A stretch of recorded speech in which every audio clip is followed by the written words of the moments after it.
Remember the old days of going to the movies? You'd be watching TV, see a few trailers, and one would really stand out to you. There might have been 10 movies at the theater playing, but that one got you excited to just go and be a part of the whole experience. I think of Lord of the Rings, The Matrix, Fast and Furious.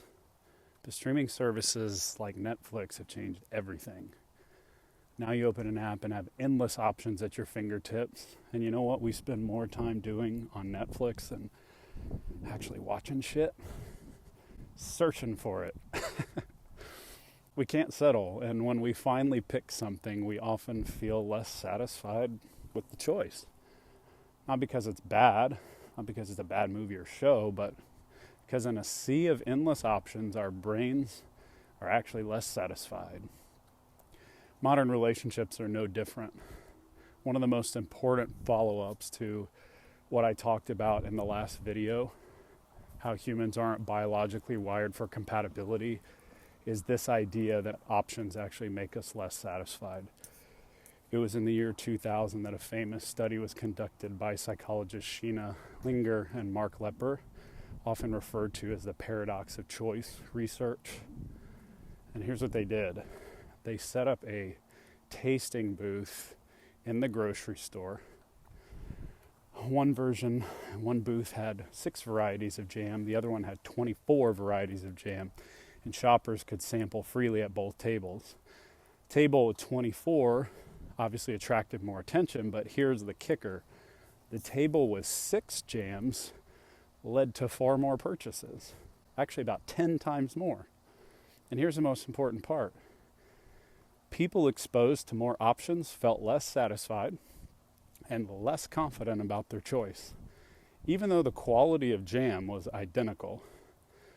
Follow-up research showed why this happens.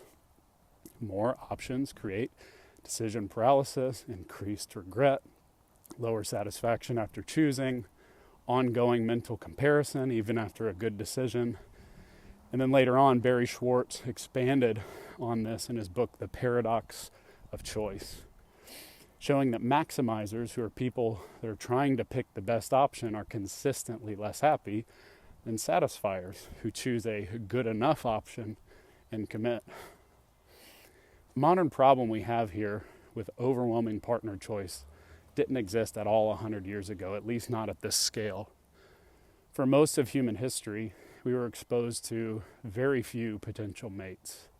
100 years ago, your dating pool looked like your town, your church, your family network, maybe a neighborhood town if you traveled, a neighboring town, and that was it. You didn't grow up comparing your partner to thousands of alternatives. You didn't know what you were missing because you literally couldn't see it.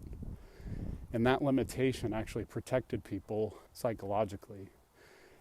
When your pool is small, your brain does something important and actually commits forward, and you don't consistently compare. You don't wonder if something better is one swipe away. You choose, and then you build. That didn't make relationships perfect, obviously, but it did protect people from chronic dissatisfaction. Ignorance in this case really was a form of bliss. So what changed in the last 100 years? Well, we gained global travel, cities got bigger, we got social media, dating apps, and constant exposure to attractive, interesting people, new people. Your nervous system is now exposed to more potential mates in a month than your great-grandparents saw in a fucking lifetime. And we're not more satisfied, we're less satisfied. Awareness changed the game permanently. Now your mind asks questions like, could I do better? Is this really the best fit? What if there's someone more aligned, right? Shouldn't it feel easier than this? And those questions show up even in good relationships. So compatibility didn't just suddenly become more complex. Awareness also made dissatisfaction much easier. This is a big part of where the feeling of settling comes from. Not because people are choosing worse partners necessarily, but because they're choosing while at the same time they're comparing. You're no longer choosing between this person or no one. You're choosing between this person and a theoretical ideal built from hundreds, not thousands of comparisons. And no real human can compete with a fantasy assembled from fragments of many people. But here's the thing. It's the main point of this video. We can't go back. We've taken the red pill of relationship options, and we can't unsee what we've seen. We can't unknow what we know. We can't return to ignorance, even if it was psychologically easier. This is the world that exists now. So the solution isn't pretending like it's 1925 again and we can't go backward. The solution is learning how to live well in a world of awareness. While awareness certainly makes commitment harder, it also gives us the opportunity to choose better than any generation before us. We can now understand personality differences, understand attachment styles, understand nervous system regulation, recognize patterns early, and avoid repeating generational mismatches. And if we're patient, mindful, and creating versions of ourselves that we genuinely love, we can find partners who are better matches for us than any prior generation had the opportunity to. There's no perfectly compatible partner, but there are more reciprocal, mutually supportive, and peaceful relationships available to us if we do the work and choose consciously. So the work today is not finding the one.